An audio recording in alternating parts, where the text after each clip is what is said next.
Hello, it's another one of my videos, but this time I'm not sure what it's about. You see, if you've seen many of my videos, you might be thinking all I ever do is just tidy the place up. When am I ever going to do some work? Well, the answer is never. I'll never get finished tidying up, will I? There's always going to be something to do. There's simply not the time in the day to do jobs and tidy up as well. If I'm always tidying up, how does my lockup that I spend every day in end up looking like this? Or maybe you would suggest that this is what a working lockup is supposed to look like. Although not many of them have a keyboard with a drying towel on there. But the fact is, things just get put down and they get left there until they're needed. And they're needed usually at a point where I can't remember where I left them. Now, let's get back to something else, which is repairing and selling of cars. It's raining and I'm not going out there, which is a shame because there are multiple jobs that need doing. And Fred the Shed, bless his silly, grotty existence, decided to stop working. And there are a number of things that I could possibly be looking into to find out whether it's that or not. But I'm not doing it in the rain. And due to an eye infection that doesn't belong to me, I am going to have a very short day here today. So I've got to be leaving here half one. Wow. Leaving at 1:30 means packing up at about 1. So that gives me only 2 hours. Only 2 hours. Pre-warning of what's about to happen. A bit of the old fast frame, the time-lapse stuff, because it means I can film something and carry on working as well at the same time. Let's not explain it all. Don't explain any further. Whilst viewing the time-lapse part of the video, what do you prefer to happen? Me talking over the top of it, telling you about what I'm doing, just rattling on some nonsense and shite and what have you? Or do you prefer some music? Some music in the background, like this. Right. Or do you prefer them both, like this? Or is that too confusing? I mean, it's up to you. What do you think? And at this point, I simply need to pause and think about what I'm doing. Having yet another shelf in the lockup, I mean, is that really going to help? Because the trouble is, half of the shelves that I have in here already are empty, whilst others are full with things that don't need to be there. I have an idea. In my lockup, I do have things I need. I also have things that belong to me that don't really belong here, but there's nowhere at home for them. Plus, I have things that belong to other people. Wheels that I don't want to be left outside because they could get stolen. And Tom's bits over there. Tom's bits taking up quite a bit of room. Hurry up and take your engine away, Tom. Only joking. I'm not. I am. I'm only joking. I'm not. Joke. It isn't. But as we can see, the big empty shelving unit there, which will be populated next to the bread tower stack of lightweight things that isn't exactly organised, and then a bit of space here and an old shelving unit, and then this, which is turned that way to save space. That's about to change.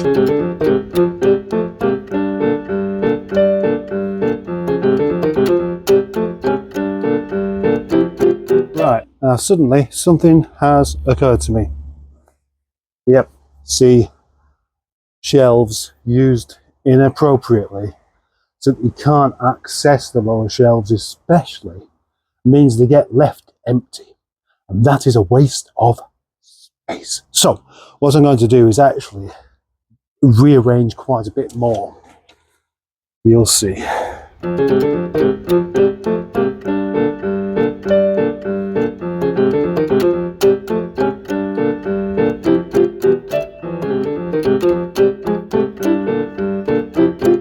Now, not every day can there be something exciting going on, or a car review, or a collection or a sale. Sometimes you've just got to deal with the everyday things that slow you down from working. And those things are an everyday occurrence for me. So I'm going to carry on. Apparently everybody has a drawer in their kitchen that is just stuffed full of letters, odds and sods, bits that don't really go anywhere.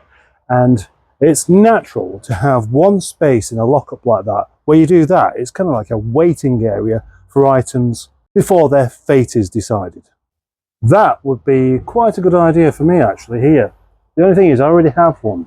I have this bench here named I1, which is kind of that stuff, and then this set of drawers as well, which is the same kind of thing. And yes, I'm thinking of extending this idea further so that this shelf now is going to be temporarily for things that I don't know what to do with. The danger is that that will become completely stuffed full and everything else will be emptied. Except it can't be, can it? Because practically everything in here is still in a state of not sure where it's going. But I promise you, that is changing. It's changing right now. As I still have over an hour to deal with all of this before putting the car back away, which I do need to do, time for a little thinking out aloud. Everybody who I know who likes things in their place and get grumpy about things not being put away claim to have some sort of OCD. You know, I don't do that, but I have the opposite, and I think that is still OCD. You see, if I spend too much time organising things, I find it just a bit depressing. When I go to the supermarket, I use a trolley, I put my pound in the trolley, I go around the supermarket and I put things specifically in order. I have a box in the boot of the car rather than bags, and I fill up the box in a really, really careful and considered manner. None of this makes me feel happy. In fact, I'd say it makes me feel the opposite. But by packing a box very carefully, it means I can get something like £40 worth of shopping into one cardboard box that would maybe take 4 carrier bags otherwise. The trouble is, I'm finding this rather a boring conversation to talk about. But why? And I think it's because being organised goes against being creative. Creative people are spontaneous. I like to think that my mind sparks from one thing to another. It has little paths that shouldn't really be there, and that helps me think of things that maybe I wouldn't be able to think of otherwise. And I like it that way. I like feeling like this. But there comes a point where mess everywhere becomes a distraction. So, once and for all, if you notice these items in the wrong place, do let me know. This is a workbench, so it should be clear and have tools on it. Not sure what this can be for. At the moment, it could just be for tools. Those are wheels. These are basically items that don't get used all the time but don't weigh a great deal. This is going to be my area for things I don't know what to do with just yet. Filing cabinet, not sure about this one. And then along here, these can all be new car parts or car parts that are likely to sell, and I could do with them close to hand. And then we have this, and then we have this, and then we have that. So let's start with this and that. For the moment as well, there's Tom's stuff here, which I hope you don't mind me saying this, Tom, but you're a disorganised little chap. But for the time being, I'm going to have to sort of dedicate a bit of space to his stuff because it is in boxes that are falling apart, falling into other boxes, and I reckon by the time we try and put this thing together, there's going to be too many lost bits for it to really be that easy to do.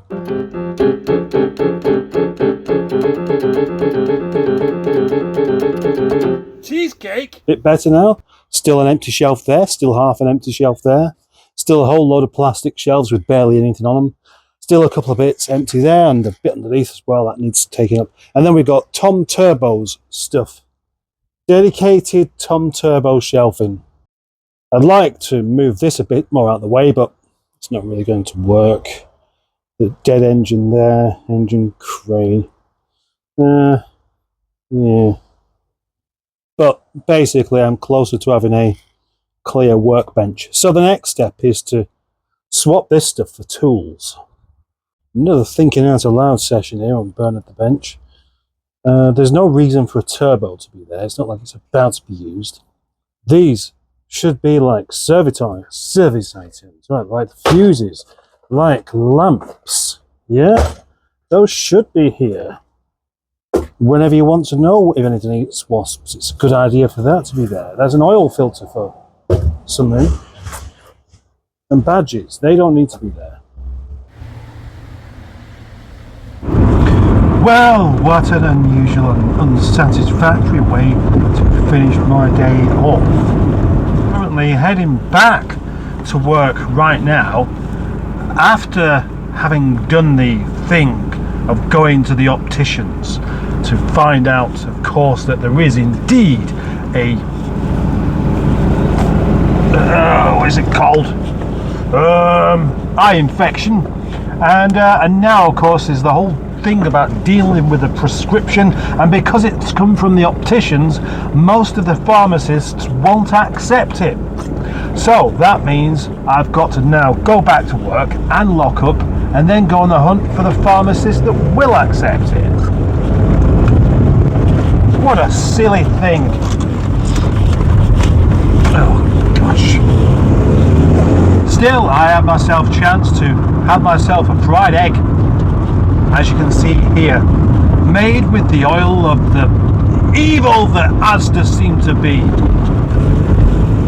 Going back to work just to finish locking up and everything is not what I was expecting. This is just added to all of the other things that seem to create this great chasm of disorganisation, where I can't promise to do something on a particular day, even to myself, because I don't know what could happen. I mean, this could happen, and it has happened. Most people get up in the morning and go to work. They finish work and then go home and forget about it. And then they have the weekends where they don't think about work. And then they have holidays, and many people will be stopping work specifically for holidays right now, so they can completely switch off from work. I can't do that. If I didn't have so many obstacles, maybe that wouldn't really be a problem. But consider whether things just suddenly going wrong, like Fred the Shed, and now eye infections as well. And these aren't even me. Just imagine if I got ill as well. Mind you, when I've got ill, I've just gone to work anyway. I don't have sick days. I can't. I'm not allowed them. I'm not allowed to be ill at any point. I have to simply be well. And even if I do get a bit ill, I have to knock it back and just refuse to acknowledge it, carry on like an orange coated soldier.